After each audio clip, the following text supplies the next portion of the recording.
Bienvenue. Aujourd'hui, on se penche sur une de ces questions qui nous vient du super blog Tu savais ça? Vous savez, ce genre d'infos qu'on qualifie d'inutiles et qui sont donc absolument indispensables. C'est une question qu'on entend tous les jours sans même y prêter attention, mais pourquoi diable est-ce qu'on dit payer en espèces? Allez, imaginez la scène.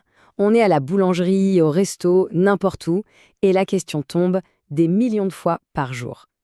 Carte ou espèce? Bon, la réponse semble simple, c'est l'un ou l'autre. Mais si on s'arrêtait juste 2 secondes sur les mots eux-mêmes? Mais oui, exactement. Pourquoi ce mot-là? Franchement, quel est le lien entre un billet de 20 € et une espèce animale? Ou même l'expression une espèce de? Ce petit mot qu'on utilise sans réfléchir cache en fait une histoire super riche, bien plus ancienne qu'on le pense. Pour tout comprendre, il va falloir remonter le temps.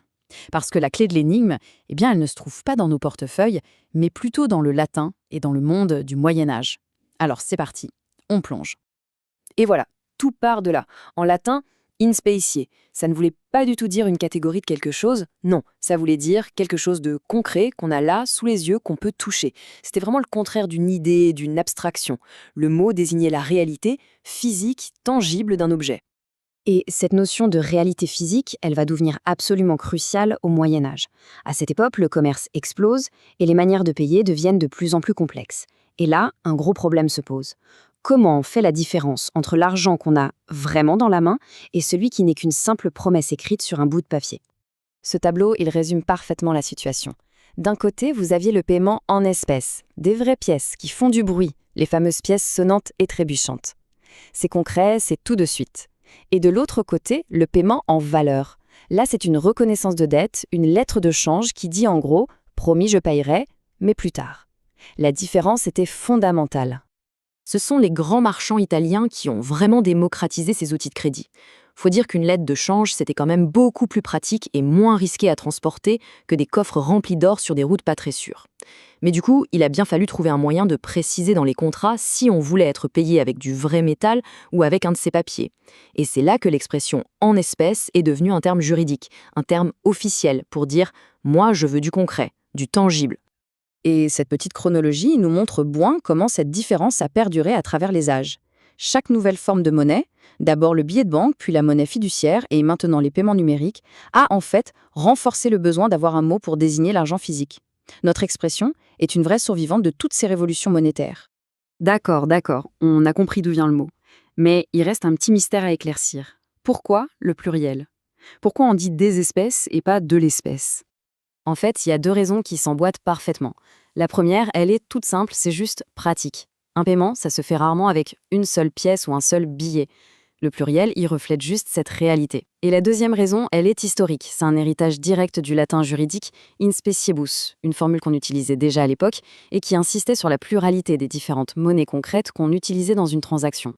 Ce qui est vraiment intéressant, c'est de jeter un œil à ce qui se passe chez nos voisins. L'anglais, par exemple, parle de la caisse, le cash. L'italien, lui, parle de conte, in contanti. Le français est assez unique finalement en mettant l'accent sur l'aspect physique, la forme réelle de la monnaie. C'est une petite particularité culturelle assez fascinante, je trouve. Bon, notre expression a donc survécu au Moyen-Âge, c'est acté, mais son histoire est loin d'être terminée. Elle a dû faire face à un nouvel adversaire, et de taille cette fois, le billet de banque. Et c'est ça le point crucial.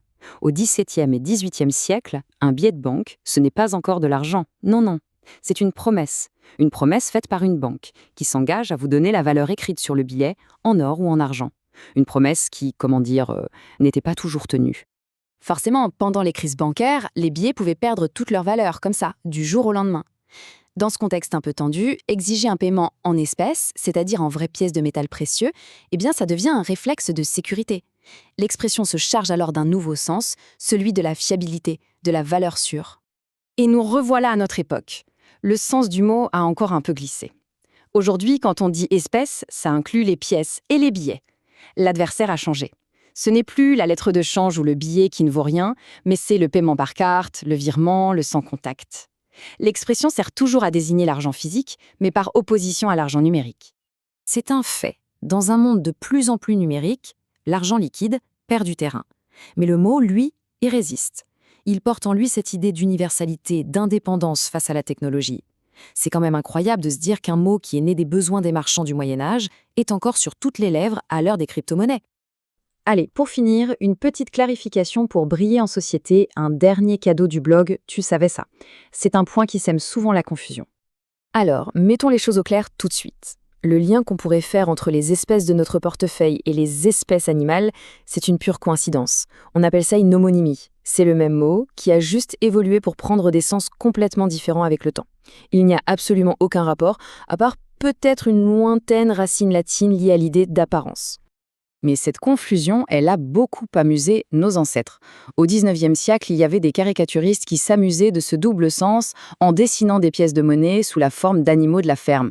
C'était une manière un peu marrante de dire avec humour que la vraie richesse, c'était peut-être autre chose que l'argent. Et voilà, ce voyage dans le temps est terminé.